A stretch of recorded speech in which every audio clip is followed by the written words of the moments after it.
Most of the time when people hear point and click, the first thing that pops into their head is usually a game, probably from the 80s or 90s, that has not aged well and is about as easy to get through as 3 feet of molasses. Of course, you have your exceptions, but these fall out of the realm of what most people imagine. Papers, Please, Five Nights at Freddy's, as well as Undertale stand out amongst the crowd, though their distinctive features are what caused this. As point-and-click adventures are products of the limitations of their time, they've remained majorly in the past, leaving smaller teams to craft special stories through these limitations. Later Alligator is a point-and-click adventure that places you at the forefront of an investigation into what Pat the Alligator's family is planning for him. You make your way around Alligator, New York City, one of the best named cities I've ever heard of, doing tasks for members of his mafia-like relatives to get a glimpse of what mysterious event is planned for that very night. Each of Pat's family are wackos in their own way, all with their own problems that they need fixed. As you don't have much of a character nor a voice, you're limited to the same 3 options used for every character you come across. You run through each of them, then attempt a minigame. If you lose, you have to try again, which wastes time, as you are on a ticking clock to find out what awaits Pat so you can have any chance of saving him. This brings us to the main aspect of the game, the minigames. Complete these properly and you get some additional info on the event and a family badge that you can add to a tree. Putting Pat's family together is a fun puzzle in and of itself, as you try to remember if someone was a first cousin once removed or a great uncle twice removed, or how family trees work at all, really. This part I like. Okay, so Pat is our main guy, that means he goes here. Like, am I supposed to click something? He goes here, doesn't he? Family trees go downwards, right? Don't they? How do family trees work? The downside is that a lot of these minigames are hard to gauge the first time around, and there's no practice mode.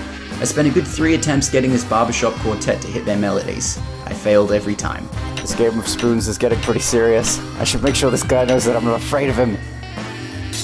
While obviously they're not going to be complex puzzles to work out, there's an issue with function.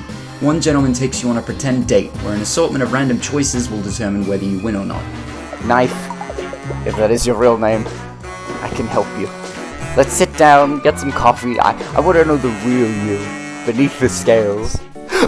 I see, the pancakes must move to the plate on the far right, but I can only move them according to width.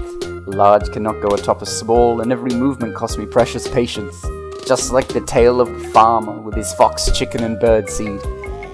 This rendition, where the farmer takes his boat so far up the river that it's not on screen anymore and the minigame is unplayable for a good 10 seconds. The best one I discovered was working through some guy's phone to figure out why it went bust, slowly realizing that it was actually haunted and then needing to exercise it using the apps.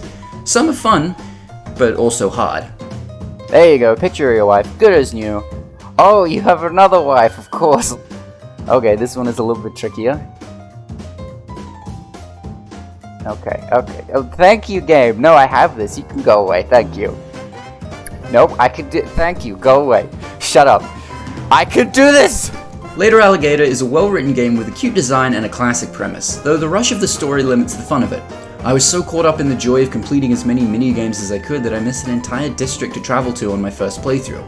As a result, I finished about 6 minigames successfully, leaving for a rather empty ending when you consider the event that takes place. And upon the ending taking place, you get the option to start the game again so you can play the other minigames that you definitely wouldn't have had time for in an attempt to complete them all for a different ending the second time around.